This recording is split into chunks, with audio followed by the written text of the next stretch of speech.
Hi, my name is Danielle Celine Romanal, and I'm an independent dance anthropologist researcher. Today, I will be conducting a short presentation about dance research in partnership with the University of the Philippines Teacher Professional Development on Action Research Program and UP Cebu's Ugnayan ng Pahinungod for the Quirino Province Division. The title of the presentation is Dance Research: Understanding Concepts and Developing Methods. Dance research is quite expansive, so I will try to cover as much as I could with the limited time that we have.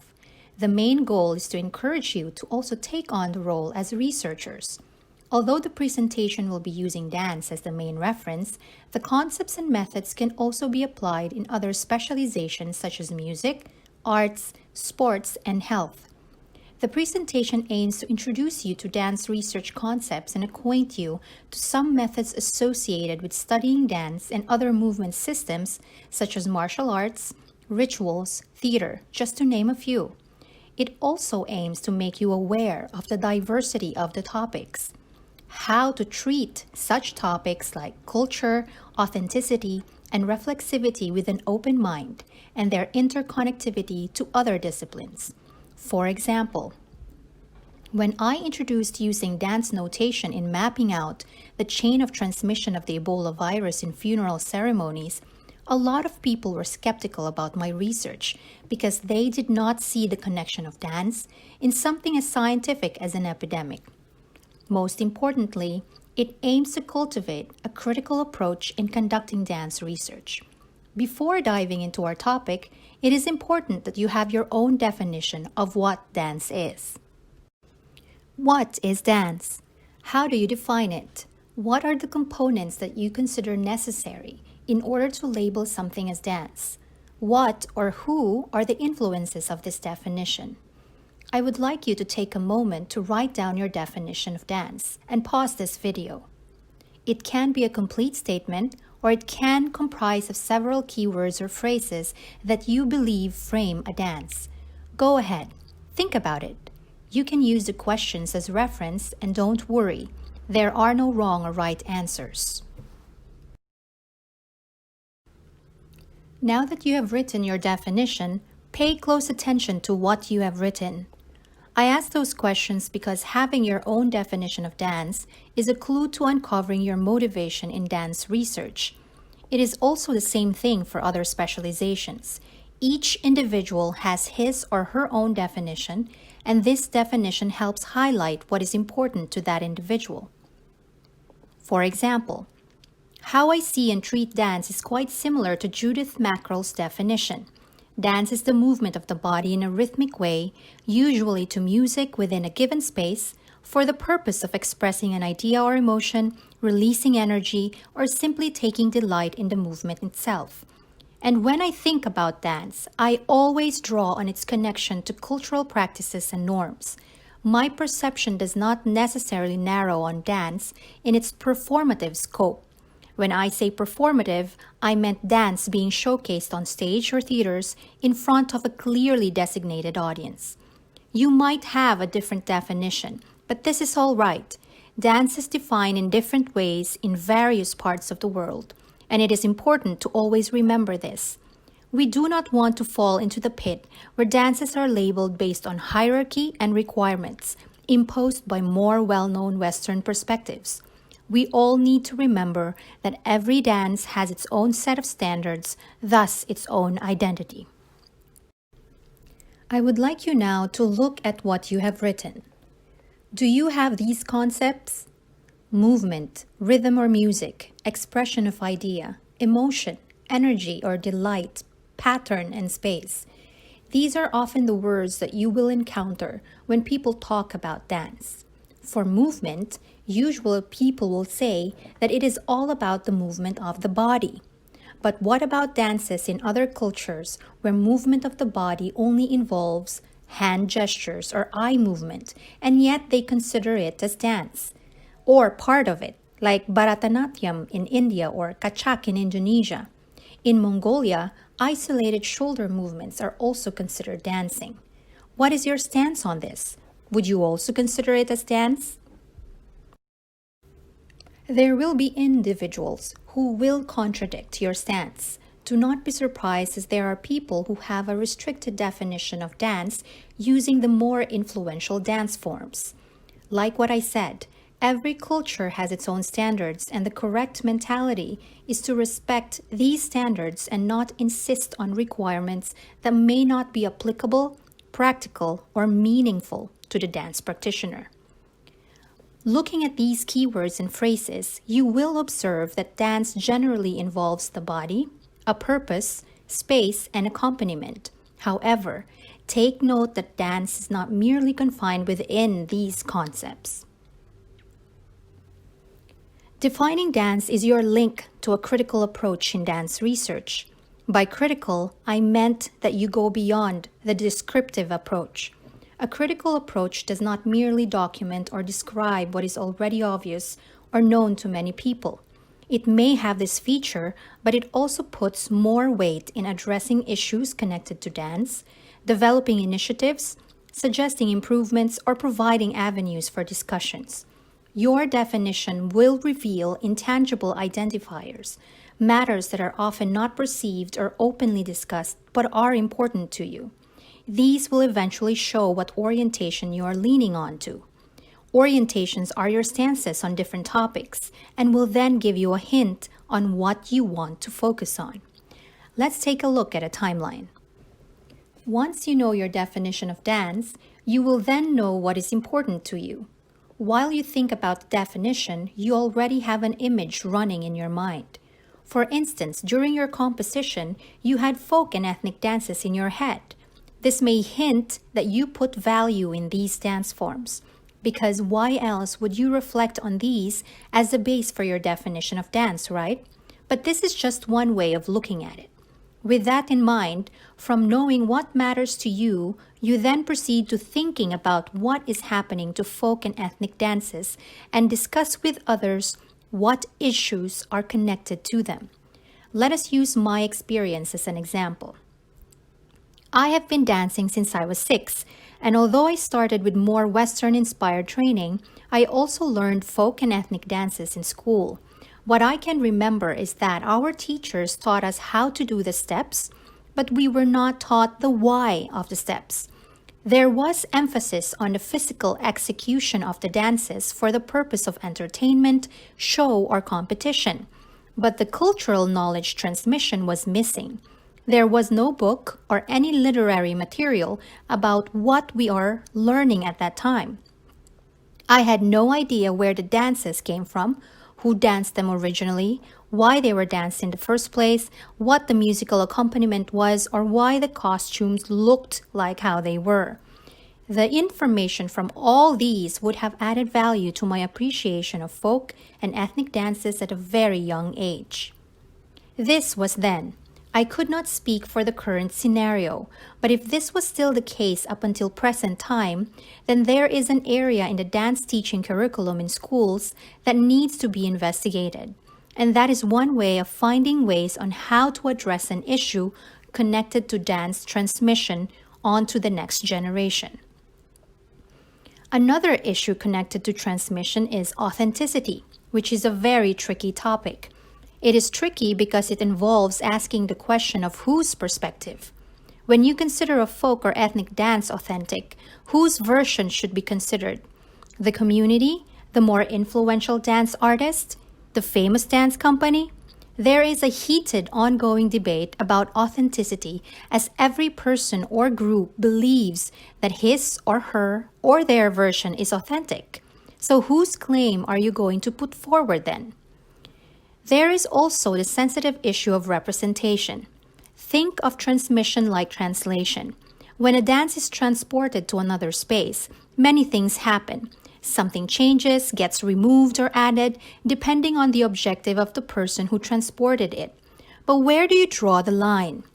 Many well-known choreographers and dance companies are getting the flack for being culturally irresponsible in presenting folk and ethnic dances by theatricalizing them to wow Western audience or audiences who have strong Western influences.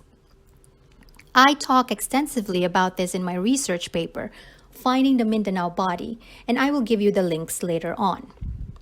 These are just a few examples. But these are also why reflexivity from the beginning of the dance research is crucial. Because it reveals your motivation.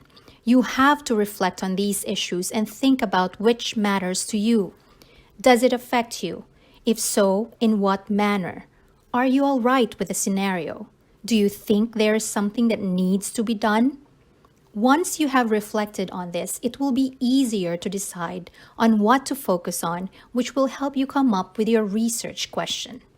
I put so much emphasis on the timeline as this will become the core motivation of your dance research, and it will help you frame it solidly. So now you have arrived at your research question. The most important thing that you need to remember is that the characteristics of your research question are structured within your motivation. I've listed down 4 characteristics. First is the topic relevance, which I have already somehow discussed before arriving at this point. Second is the clarity and focus of your topic, which is why you need to reflect and decide on one area to focus on. Third, you should not be researching on topics that already exist or is well covered. It should either be contributing to an existing body of research, meaning you will add something new or counter an existing output, or establish a point for further research, meaning you will be working on something that has never been investigated before and other researches can build on this. Here is a simple exercise of evaluating your research motivation. This is a method that helps me clarify my ideas, so maybe it might help you too. Ask yourselves these 3 questions and compose an answer for each sentence with the goal of creating one statement. As an example, let us use the transmission issue on folk and ethnic dances that we talked about a while ago. 1. What do you want to write about? Your answer would be, I want to write about teaching folk and ethnic dances in the Quirino Province. 2. What do you want to find out? I want to find out how the current teaching curriculum on folk and ethnic dances in the Quirino Province is faring amongst high school students. As you can see, you are now combining your answers to question 1 and 2. 3. What do you want the readers to know? Because I want my readers to understand how the teaching curriculum for folk and ethnic dances in the secondary level influences the appreciation rate that high school students put into folk and ethnic dances. So in one statement, it goes like this. I want to write about teaching folk and ethnic dances in the Quirino Province and find out how the current teaching curriculum is faring among its high school students because I want my readers to understand how this teaching curriculum for folk and ethnic dances in the secondary level influences the appreciation rate that students put into folk and ethnic dances.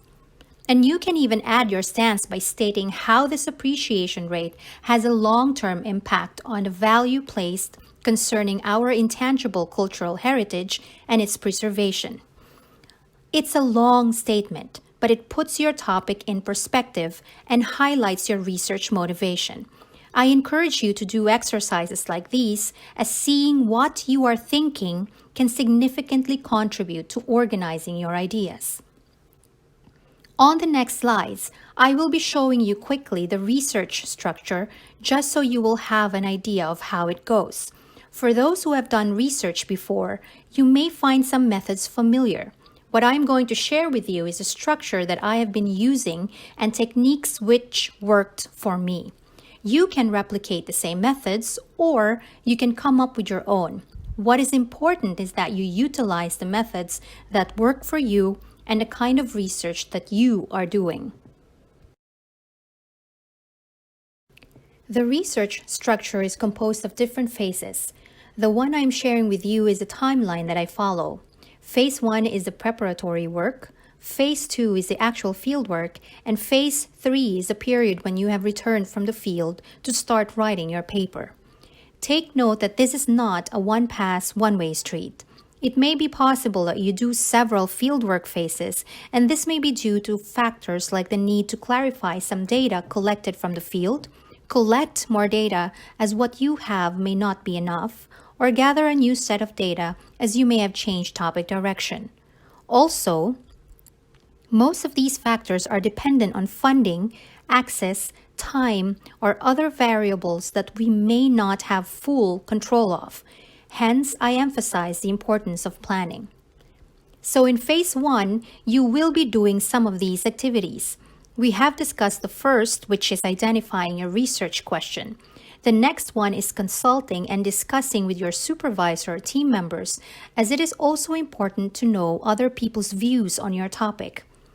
Next is to collect preliminary data, which is any information that may be linked to your topic that you collect prior to conducting fieldwork. This can be from online or physical literary sources, preliminary interviews, surveys, or questionnaires. It can be anything that either supports or contradicts your stance, but is connected to your topic. Remember that all information can significantly contribute to your research.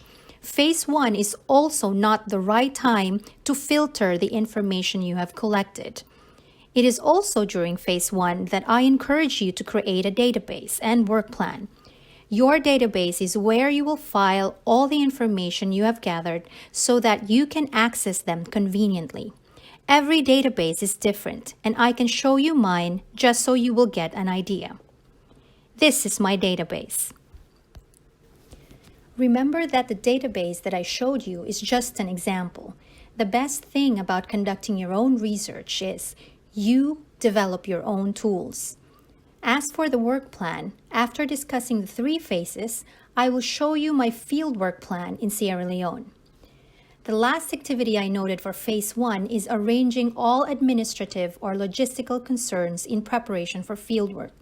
This includes budget mapping, accommodation, transportation, travel papers such as visas, vaccination records, health clearance, finalizing plans with your gatekeepers, scheduling meetings or visits ahead of time. It does not always go as planned, so you also need to be flexible. But it is always good to have something to follow rather than go there unprepared and ending up getting surprised at every direction. Now for phase 2, you have your fieldwork. It is the period when you implement your work plan so you can document and gather data in the field. And like what I have mentioned while showing you my database, it will be helpful if you review, transcribe, and compare your collected data as soon as possible so that you can make follow-ups without further delays. Phase 3 is after you are finished in the field. It is during this phase where you conduct several feedback exchanges with your supervisor, team members, or the research participants to discuss the data you have collected in relation with the topic of your research. You will also need to compile all these materials, which is where your database will be most helpful. The last part of phase 3 is writing your research and then sharing it afterwards to a defense panel, in a conference, in a workshop, or getting it published so you will have wider readership.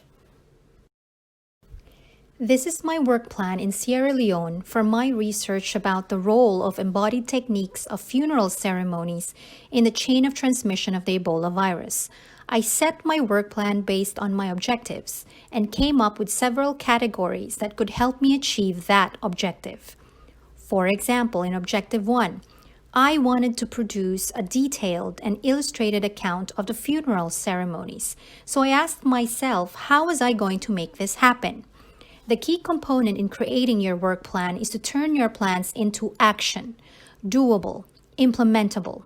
So I ended up with different activities to help me achieve Objective 1, and you will see that each activity has a specific description, mentions the parties involved, the resources that I need, projected period, and additional notes for miscellaneous matters. Next is writing your research paper. Take note that this is only a suggested content. I am sharing this as these sections are what I often use to structure and write my paper. I cannot discuss them in detail, but I can point out significant reminders for some parts. So you have your title and abstract. Abstract is usually composed of 250 words that talks about your topic, methodology, results, and in simpler terms, your research in a gist. Then you have your introduction, where you will give your readers an idea of what they will be reading about. And then the background of the study discusses why or how you came up with the research topic in the first place. Your objectives are the goals that you intend to achieve by doing the research, and the significance of the study highlights how your research can contribute to the existing scenario or body of work. I included the scope of limitations that it is important to set expectations, as you may not be able to cover the investigation as extensively as hoped. For example, in my research about the embodied techniques in funeral ceremonies in Sierra Leone, I made it clear that my research is limited to the selected number of ethnic groups listed in my research and does not speak for the other unlisted ethnic groups. The conceptual framework is where your theories come in. Definition of terms is how you define the words you used in your title.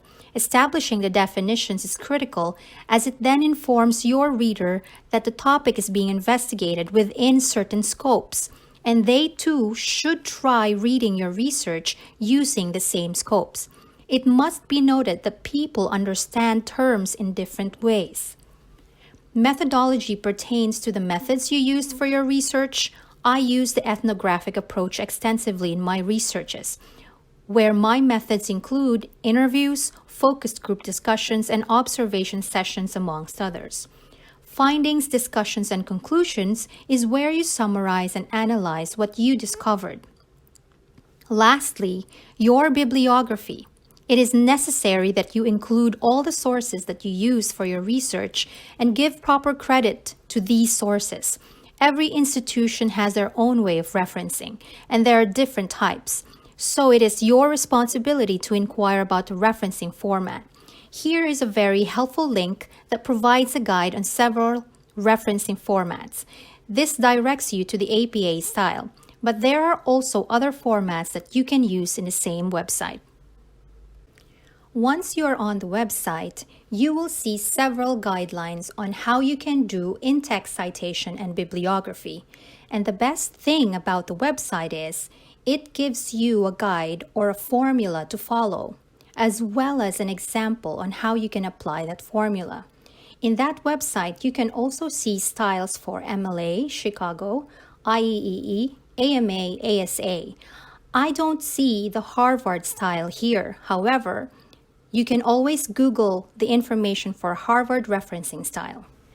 Before ending the presentation, as mentioned, here are links to some of the works that I have completed which you can access online.